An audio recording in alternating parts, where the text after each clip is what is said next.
Drew McKay now joining us in studio to break down the Lakers-Hawks game. And it's been a rough stretch for the Lakers recently, allowing nearly 136 points per game over their last three. Oh, my goodness. And the Hawks would get off to a hot start tonight. Yeah, and look at all these threes. I mean, that one is sort of contested, but the rest that follow, largely uncontested threes. Like, this is a problem on defense for the Lakers.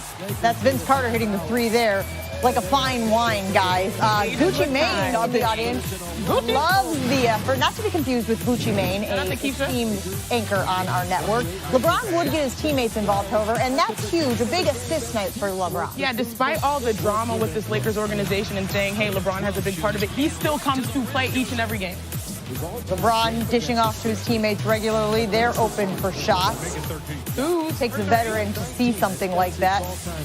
15 assists through three quarters, their most by a Laker since Kobe Bryant had 17 in 2015. We go to the fourth quarter, Hawks up 5, and Trae Young gets LeBron with the matchup, drives right by him. See, that's what you do if you have a mismatch, and even though it's LeBron James, you got to beat him to the basket. But look at LeBron right here, and one, son. Too strong. LeBron too strong, but needed help. That's his 78th career triple-double, tying Wilt Chamberlain for 5th most in NBA history. But this was a Trae Young night. He says, I try to live in big moments. I feel like I belong here. Going up against the King, he looked like it. Sort of like Kyler Murray. A lot of people saw his size and said he probably wouldn't be able to perform, but I'm glad to see Trae have success. LeBron James, what's up with your guys? Well, you got to decompress and get away from the game for a little bit. Those guys have a lot more time than I will, obviously. I'll be right back into it in 2 days, but just get fresh, get your minds right, get your bodies right, come back with the notion that we're gonna make the playoffs. How close are you to the point where you start worrying about the playoffs? Is that getting close? Until you either make it or don't make it, that's when you worry about it.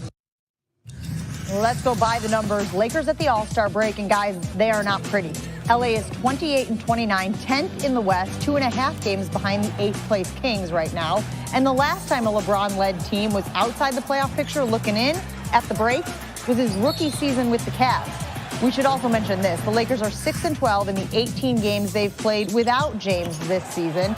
If they had just split those 18 games, they'd be in 4th in the West. Also, poor defense. You've seen it, especially since LeBron James' return has been a major factor. They've allowed nearly 127 points per game over their last 6. That's second worst in the league over that span.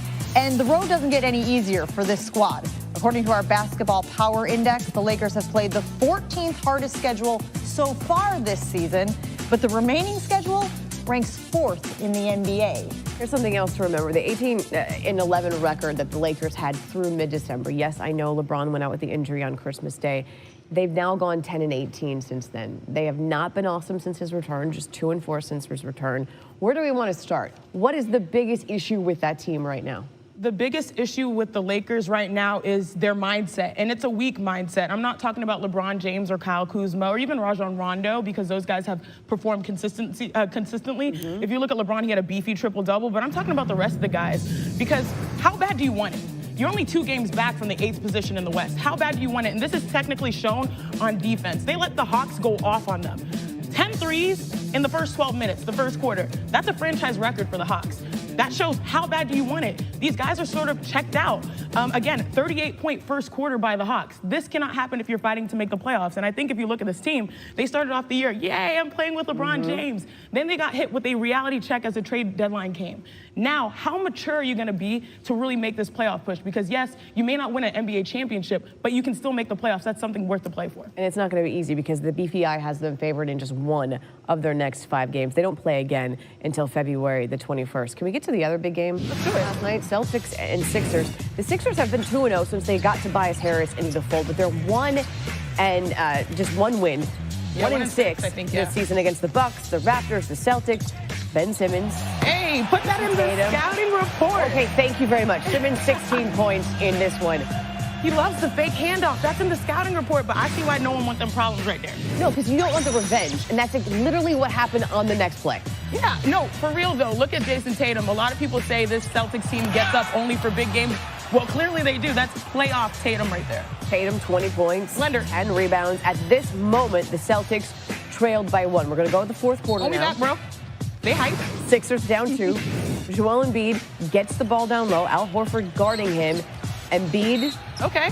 And 1. I love this matchup. Embiid and Horford, you've got the best offensive post player against an elite post defender. I would say the best would probably go Bears. Sixers now trail by 2. Embiid goes for the shot but misses, and now he is really upset. What do you see? I mean, okay, there's a lot of contact, but he backed out. I don't know, 50-50.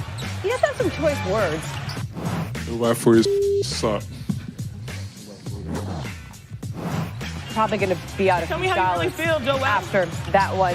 Celtics possession up to Marcus Smart, drive right by Simmons. He only had 8 points, but they came at a pretty crucial time. So Celtics up 4. Al Horford said, look, our backs have been against the wall. They played like it last night. And are we going to talk about how the Celtics sort of play better without Kyrie Irving? Well, I was going to get to that in a second. The Sixers, by the way, are 1-7 this season to teams named the Celtics, the Raptors, and the Bucks. The Celtics won this one 112-109, and she brought it up, so let me take you there. The Celtics have actually played better this season when Kyrie does not play. He was out last night with a sprained knee.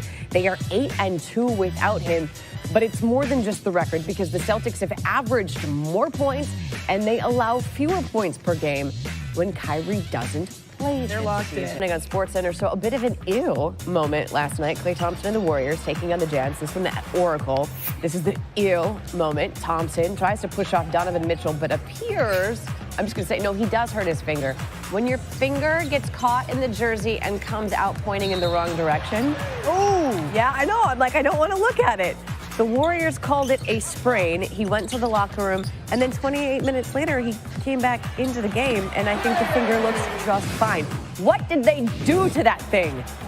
The Warriors did struggle, though. They started 1 of 13 from three-point range, but don't worry, it's the Warriors. They would get a little heated. Curry, you should always probably put a man on him. They didn't. That's his first 3, and then the next possession, Draymond Green sets the screen for Curry, and he does it again. So there's another one for Curry.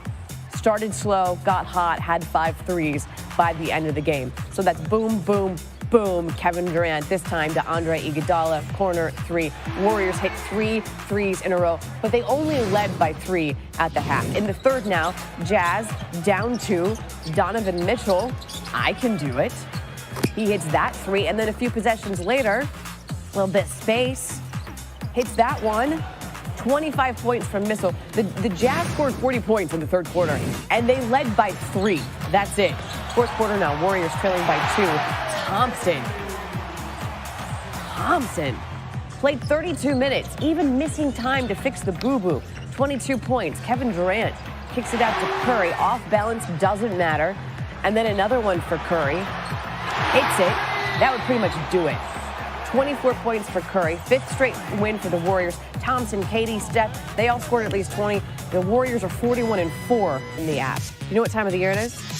It's the rodeo road trip. Oh, good. Which is not going well for the Spurs. They are 0 for 4 in their first 4 games. This is game 5. They got to go 8 on the road to make way for the rodeo. LaMarcus Aldridge put the Spurs up 1. And then takes a pass, makes a tough lay in there, so makes it a 3-point game. It was close, though. 10 seconds to go here. Grizzlies down 2. Jaren Jackson drives, but fouled by LaMarcus Aldridge, which is actually a really smart play because it forces Jackson, who is a rookie, to go to the line with the game on the line, and Jackson needs to make them both. Jackson, no. Missed the first one. Aldridge had 22 points, 11 rebounds, and the Spurs off the road trip tonight. They get win number 1. They used to have the circus road trip in Chicago. You and I are both from Illinois. Yes. Now they got the rodeo going. Anthony Davis and the Pelicans hosting the Magic, and Davis struggled early on, guys. I mean, he would get it together, and obviously it's been chaotic with the Pelicans recently, but can't hit the wide-open jumper there. Later in the second quarter, you're going to watch as he drives left, throws it up, can't get that to fall either. First half, guys, 0 for 6 from the floor, 1 point from the line. The third time he's gone 0 for 6 or worse in the first half of a game in his career. Meanwhile, Nikola Vucevic, he was proving why he's an all-star, getting the feet on the block and hitting the J, then one-on-one with Davis, wins that battle. He's there to clean up some messes, too, off the glass as the Magic win this one 118-88. Pelicans shot just 38%. And here's what Anthony Davis had to say following that Pelicans blowout loss. "We sucked," Davis said. "Nobody was interested in playing is what it looked like." For more on the Pelicans, let's send it out to Mike Greenberg. All right, Jen, thank you very much. And RJ's still with us as we get set for Get Up in just a couple of minutes. And so you have Anthony Davis here, and they're embarrassed at home last night by a bad team. He doesn't want to be there. What is going on there? How does this thing come to some sort of resolution? Well, they're doing what they're supposed to do. They need to lose, and that's why they're not going to play Anthony Davis. One, the more you plan, you increase the risk of injury, but also you just want to get a good draft pick. And keeping him on your team, and you decided not to trade him, so you knew what you were getting yourself into. So the tanking is a negative word, but you want to be in a spot where you're losing because it gives you a chance to get a better draft pick. I get it. So, I mean, but now you're sort of doing it halfway. Why not just bench him? Is it just because the league told them not to? Well, I think it sends a very, very bad message, right? If that was the case, and you should have let him go if you were just going to not play him. I think ultimately Anthony Davis wants to play basketball. He just wants to be in a position to compete. So you don't want to just send a guy home that actually wants to play, but just at a higher level. RJ and Jalen and Phil Mickelson live, and a bunch of football coming your way on Get Up in just a few minutes here on ESPN. But right now, let's